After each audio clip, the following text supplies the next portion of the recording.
Welcome, welcome, welcome to this week's Speak Your Truth podcast. I am so excited to have friend and author Kiersten Parsons Hathcock. I knew I was going to butcher that. She is a self-taught carpenter and furniture designer. She built an internationally known kids furniture company out of her garage. She took that business onto Shark Tank and won. But what most people don't know about her is that she's just an ordinary science-minded mom, minded her own business, when one day, at the age of 36, she started seeing and hearing spirits of deceased children, some of who were killed by their own predators. So her intuitive awakening led to partnerships with detectives around the country. And you would think that that would be, that she's just out there helping people, but there is a lot more. Kiersten, I'm so excited to have you today. Oh, thank you so much, Lori. This is awesome. Happy to be here. It has been a work in progress for sure. So, Kiersten, as you know, you've heard from me umpteen thousand times. I just finished your book last month, and I will tell you that I was so apprehensive about reading it. Mm-hmm. And I know that it wasn't about the spiritual part. It wasn't about the seeing or hearing children. It was about the mentally abusive relationship. Yeah. Because I myself have been in one. I'm not in one now, but I have been in them. Many. I'm so sorry that you endured that, and I'm glad you're out. Obviously, I'm glad you're with your husband, and but it's something I think that so many of us endure, and not everyone talks about it. Right. I think that once you've been in it and you realize what it is, it's easier for you to look at your friend and say, "Hey, how are you doing?" Right. But I think that you and I both know that doesn't matter what people say to us. We can't, we don't see it. No, We don't no. see it at all. I didn't see it. I didn't see that I was susceptible to it. I had no idea how the subconscious worked. I was very naive when I fell into that. I was also sort of in a perfect storm point in my life. And that was, it was surprised me. It's something I'll always regret for obvious reasons, but it's something that has shaped me as well. And I know that there are some good parts to it. Absolutely. So, Kiersten, I want you just to tell a little bit about your story, and don't give it all away. But I think it's great to share what you've been through. So, you read a lot of it in the beginning. So I had this strange awakening at 36. I come from a family of teachers in Ohio. My dad was a football coach, so very grounded family. I had no interest in woo-woo or anything on the other side. I just lived my life. I went to Target, I just did the normal stuff you do, right? Had 2 kids, wonderful husband. All of the intuitive stuff is always something that people are super interested in. Like you mentioned, it's something that we're all kind of trying to figure out. Is there life after death? I'm so grateful that I went through that. And I detail that quite a bit in the book. But what I didn't see coming was that, those children that I started to channel were going to help me uncover hidden pain in my life, hidden secrets in my life. And then eventually they were the ones who helped me climb out of this abusive relationship. So, I packed a lot into 3 years. Yes. I'm now 50. I turned 50 this year. And I honestly am just really happy to still be here. Because so many women and men who are in these types of relationships are not here anymore. Right. I think that I think when you get out on the other side of that kind of relationship, you're like, oh my God. I mean, things could have gone so differently. And it seems, when they always say hindsight's 2020, but yeah, it is. You turn around and you're like, holy crap. Like, I can look back at my younger years and think, I can't believe I'm still alive of some of the things that I've done. Me too. It just blows my mind. I think there were just a couple of things in the book that I wrote down that I really wanted to point out, because I think it's so important for anybody who may be in a narcissistic relationship like that to know that it's like being addicted to crack. Yep. It's not good all the time, but when you're at that high, you are so high, and when you're at that low, you're like, I just need some more of that high. Right. And and it's so hard. I think about this one guy that I dated through my 20s, and my 30th birthday, I was like, I can't do this anymore. It was like, it finally was just like, there's something else. There has to be something else. This Yeah. is I don't know what was wrong with this relationship. But this was somebody that I met mid-20s that I was like, I wanted to marry, I wanted to have a family with, all of these things. I mean, there was so much that just hit me, and I was like, now what would I be doing if I was still in that relationship right now? Right. I Yeah. mean, that Well, kind of thing. I agree with you. Looking back, I had a few relationships in my 20s that were like that. But, as a 40-year-old woman who meets someone and falls down that rabbit hole, I thought I was smarter than that. I thought I had it more together. I thought, first of all, I had no idea that I was dealing with hidden childhood abuse that I really hadn't Right. dealt with until right around the time that I met him. And, Mhm. what was so interesting is to see the parallels in what one of the reasons I wrote the book is because I wanted to show, first of all, childhood abuse is connected to what is created as an adult. If you haven't healed that childhood abuse, you are going to replicate it. That's pretty much how the subconscious works. And it's something I didn't know, and I wished I'd known. So, that's one of the Right. big reasons I wrote the book. The other big reason was because I was so tapped into my intuition. I'm working with cops around the country on child murder cases. I'm, very successful in that piece of my life, yet I couldn't see this predator coming. Right. And, he ended up not just being narcissistic, but he ended up being a sociopathic predator who also, uh, was a pedophile, basically, is kind of what we figure out, which is giving some of it away. But I also feel like it's an important message because for me, that was the full circle moment of, oh my God, I was abused as a kid. I then work on these cases that involve sexual predators abusing and killing children. And I fell in love with a predator. How in the world did that happen? Right. Right. And I think that was like, so for my listeners, please know that I listened to this book on Audible. I bought it on a Sunday and I was done on Wednesday. It's a 9-10 hour book. So you can imagine where I was. Every moment of free time I had my earbuds in my ears and I was listening to this book because I was like, oh my God, what's happening next? What's happening next? That is exactly. And what happened when I finally sat down to do it, and I would come across something, and I have a friend that lives in Maryland, and she knew that I was reading it, and she was letting me kind of spill everything out to her. And I'd call her and be like, oh my God, I felt so ripped open and so raw, Yeah. because it really helped me heal.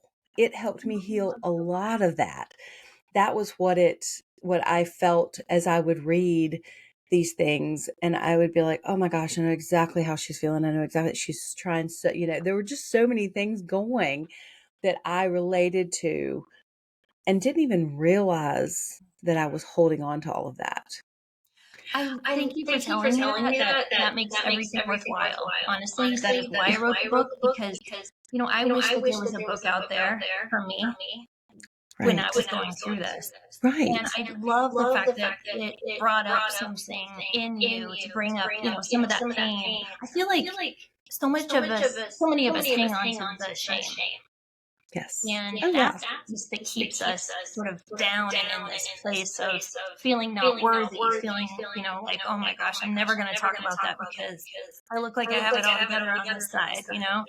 Right. And Exactly. I think it's wonderful, but I'm also thankful for telling me because I know that for some people reading this book, just FYI, could be too triggering.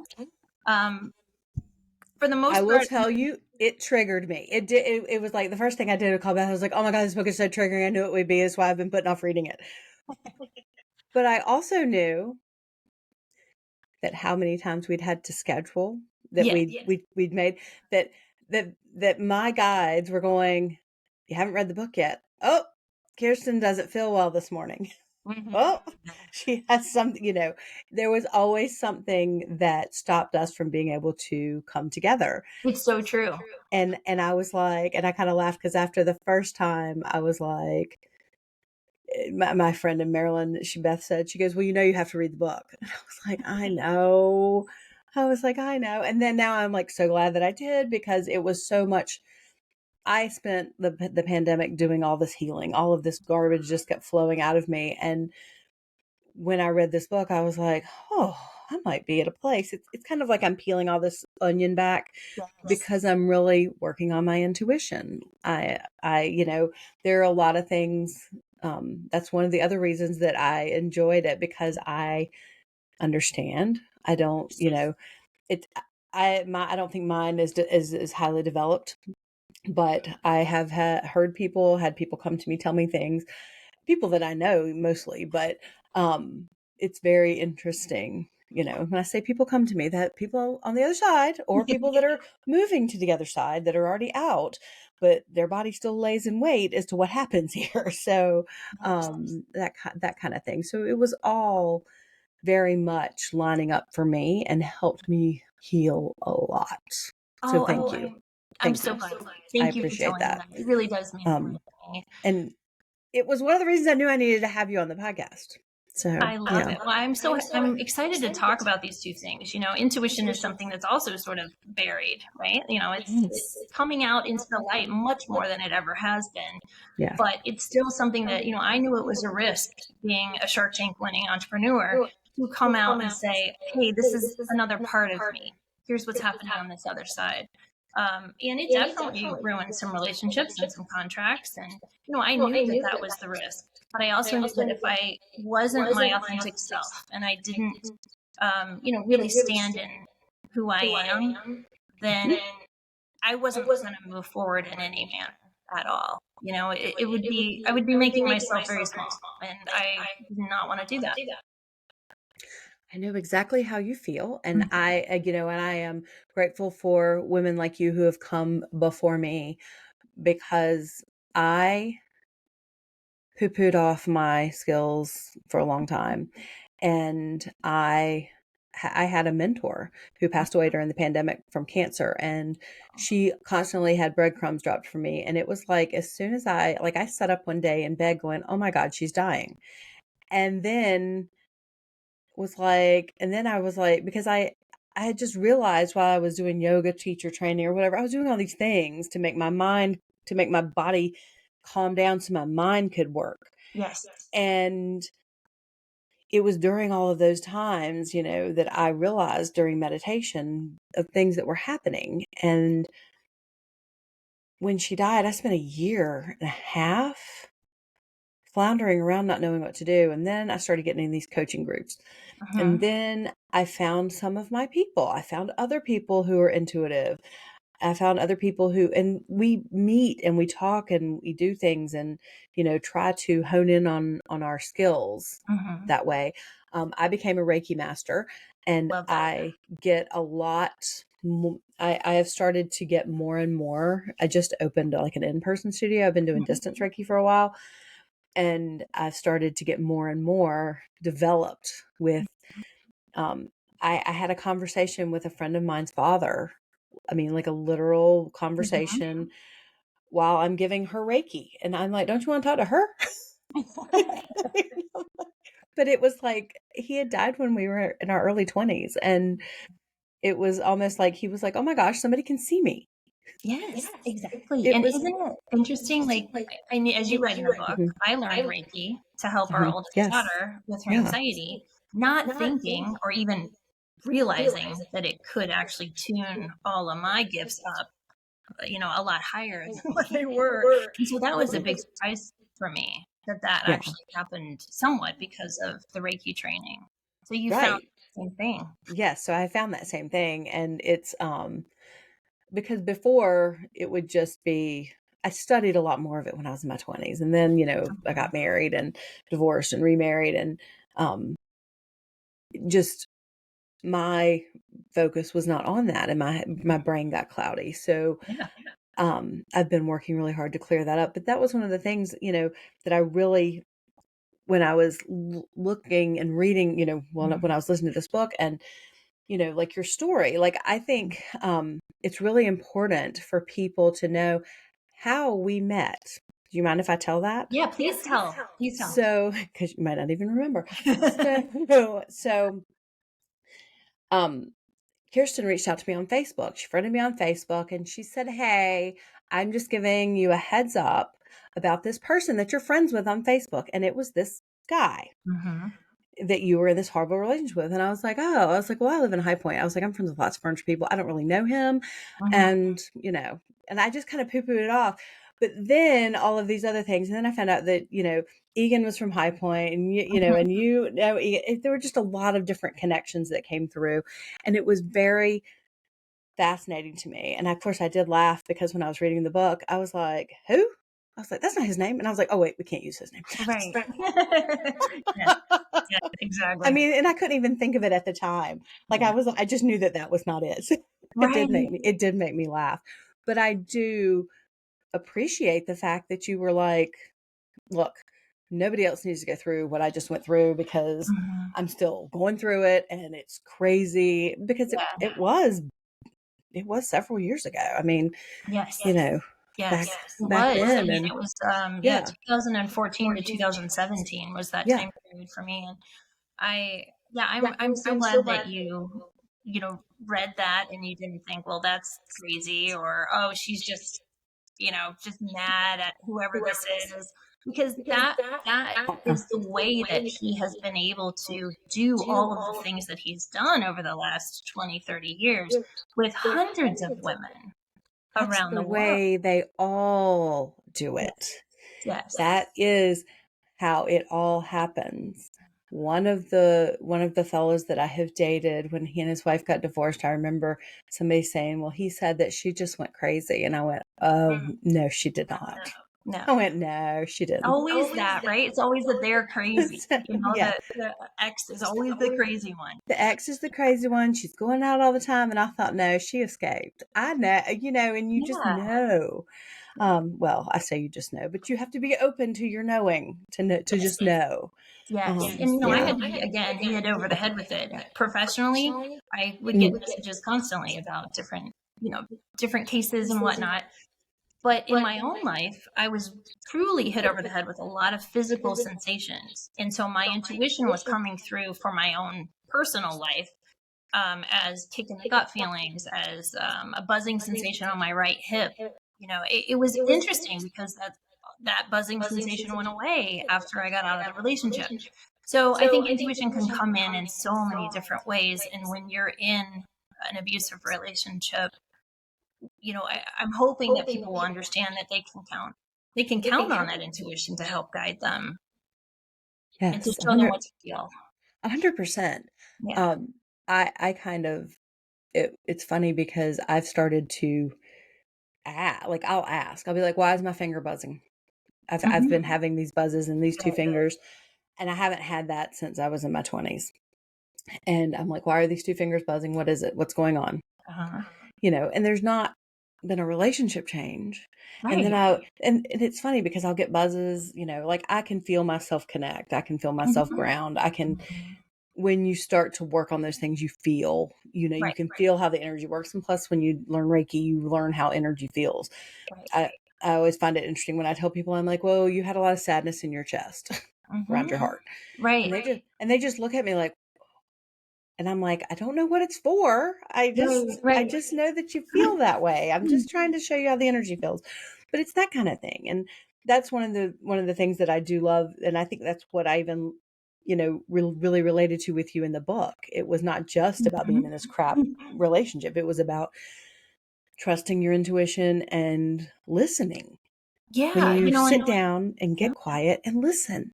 That's it. And I hadn't done that for so long. And I think as a childhood abuse survivor, we tend to not, because how could we?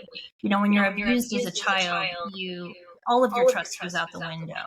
And I just became a people pleaser because I was reading a room and I was like, is this person going to hurt me or not? On a subconscious level. And I think that was the key at, middle age at 40, here I am finally listening to that gut. Yeah. And I had listened to it in business a few times. So, like when I started modeling furniture, it felt very calm. It didn't feel anxious. It didn't feel scary. And I still trust that sensation as well. So if you're questioning, okay, is this my ego? Is this fear? Is this, it always just feels very calm to me. I don't really have any fear around what's coming through.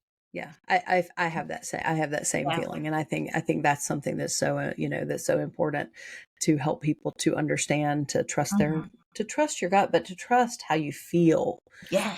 Because if it's wrong, you're going to feel anxious. Yeah.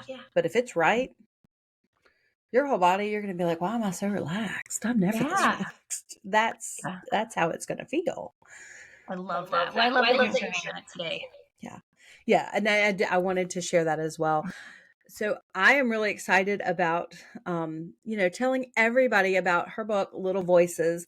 There will be a link in the podcast, of course, to purchase. I highly recommend it. It was probably the best book I've read all year. Oh, thank you, Lori. And truly, I've been, I've been audible quite a bit this year. So because I have to go back in the office 2 days a week. And so when I'm in the office, and we have one day where there's lots of people there and one when there's not anybody there. So if I'm just working, I just pop a book in, which was good because that let me get those 9 or 10 hours done in that 4 day span. But I want, if you have any idea about intuition or narcissistic abuse, this book is for you. That's all I'm going to say. The book is for you to read. You should read it. You will resonate with it. It could be triggering, but I will say from my personal experience that as raw as I felt listening to it, I couldn't put it down because it was helping me. And I was more afraid of how it would make me feel than how it actually made me feel. So, and I think we always tend to be a little bit more, we make things out to, we make mountains out of molehills. Absolutely. Yeah, I love that you said that. Thank you so much for having me on your show today. I appreciate you being here, and thank you so much for sharing all of your gifts with us and with the world and helping those children. Well, you're welcome. Thank you to you too. Thank you so much. All right, everybody. We'll see you here next time on the Speak Your Truth podcast.